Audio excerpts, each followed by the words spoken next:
Bonjour à tous, ici Mozart. Hier, le Bitcoin a en fait touché le seuil de 94 000 dollars. Sur certaines bourses, ce n'est pas partout sur les contrats à terme. À certains endroits, il a touché,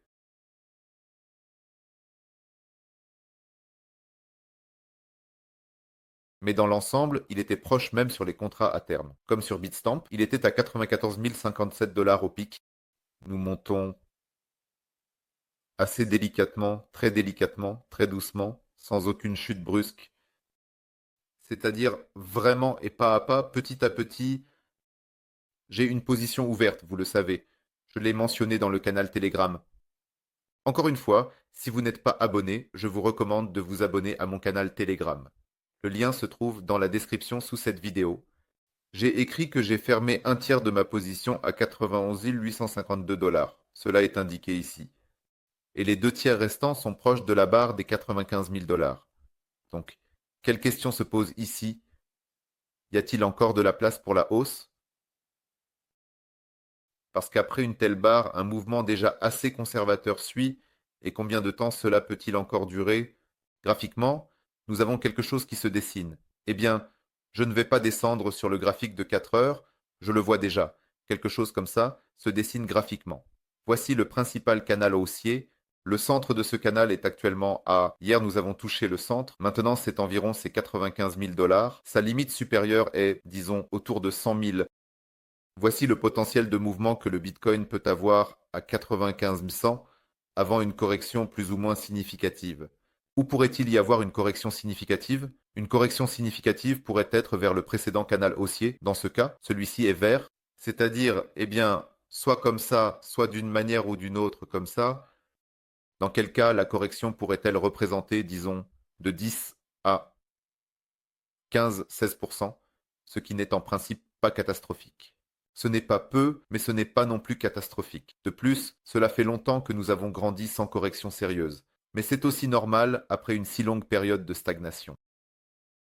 Comme repère pour le mouvement actuel, je ne vais pas risquer de mettre l'objectif à 100 000 dollars sur les deux tiers restants. J'ignore si cela atteindra l'objectif ou non. J'ai des objectifs précis. Oui, j'essaie de maintenir le profit que je veux retirer de la transaction. Et c'est tout. Je partirai avec cela.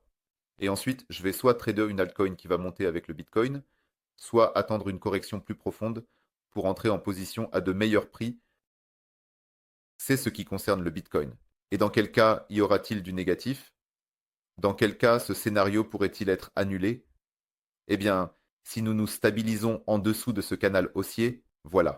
Donc en gros, en dessous du seuil de 91 000 dollars à la date actuelle, il n'y a pas d'autres options ici, parce que nous sommes dans la zone des ATH et il n'y a pas d'autre niveau de support. On peut dessiner un autre canal haussier blanc, un point de correction potentiel si cela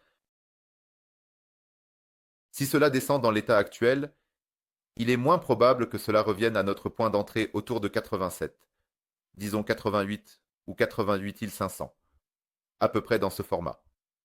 Mais pour l'instant, les chances d'atteindre 95 et 100 sont plus élevées que celles de se corriger dans l'état actuel. Je vais expliquer pourquoi.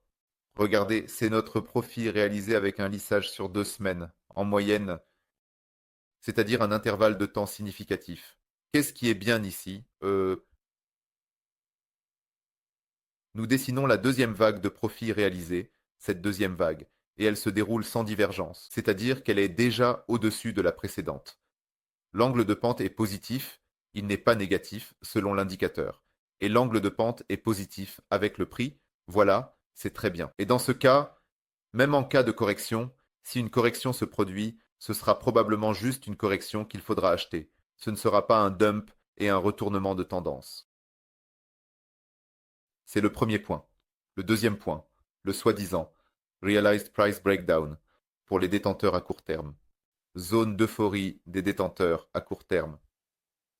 Quand ils commencent à être en profit, ce qu'on appelle un écart type positif par rapport à la moyenne de tout le temps, c'est-à-dire que si l'actif entre dans la zone de profit, il y reste généralement pendant un certain temps. Si nous parlons du marché ordinaire, c'est-à-dire l'année 2021, par exemple, c'était la zone d'euphorie. Si l'on regarde par partie, un mois et encore 2 fois 10 jours? Oui, environ 10 jours. Donc maintenant, après la sortie, la zone d'euphorie a duré.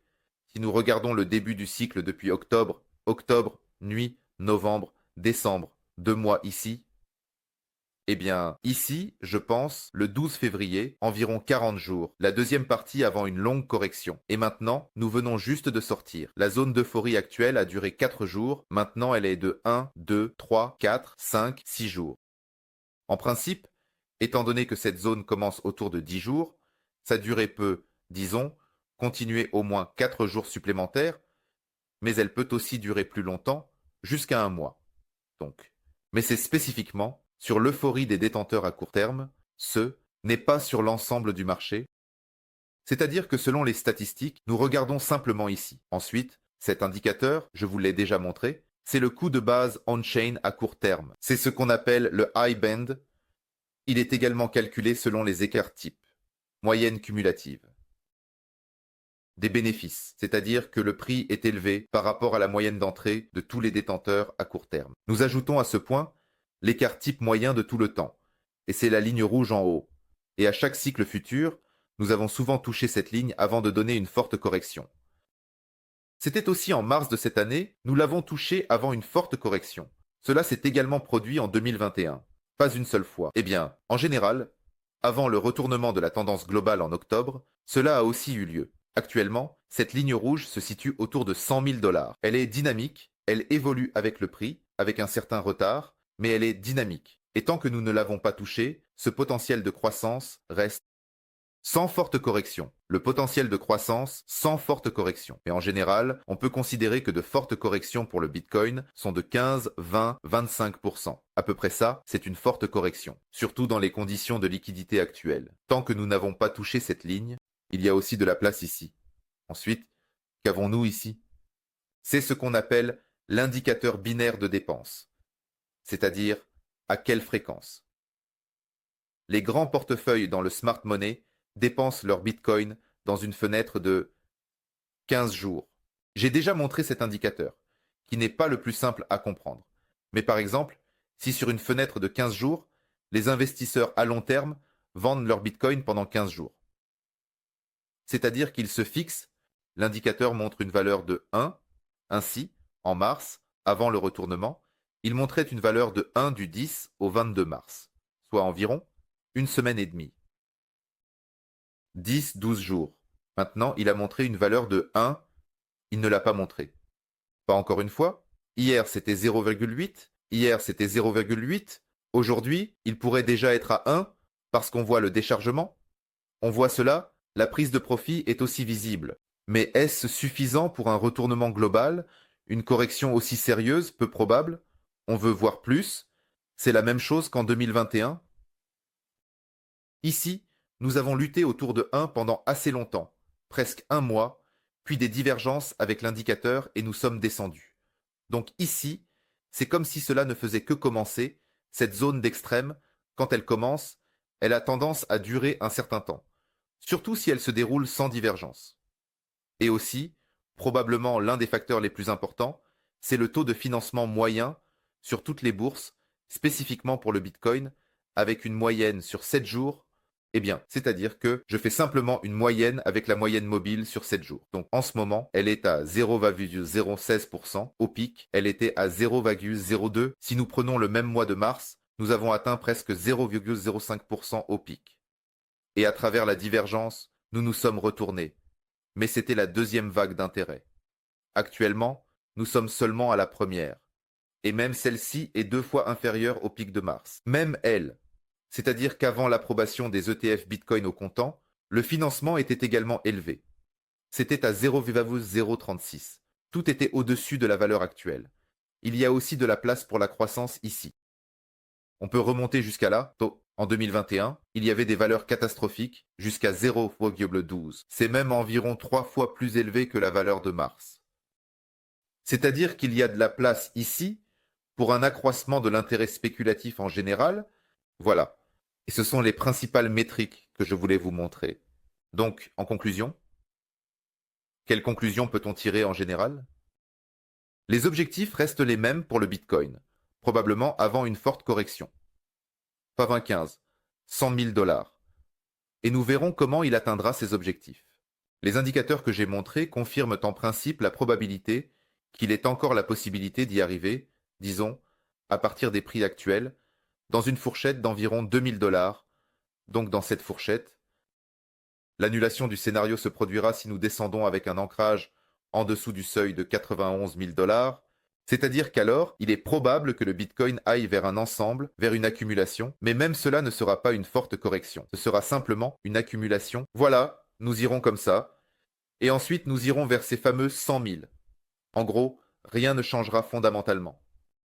Il montrera simplement une correction, plus ou moins significative par rapport au niveau actuel. Que signifie significatif? À 6%, je ne sais pas, environ cela, s'il ne va pas de ces niveaux vers 95-100, mais la probabilité de ce scénario de baisse vers l'accumulation est maintenant plus faible.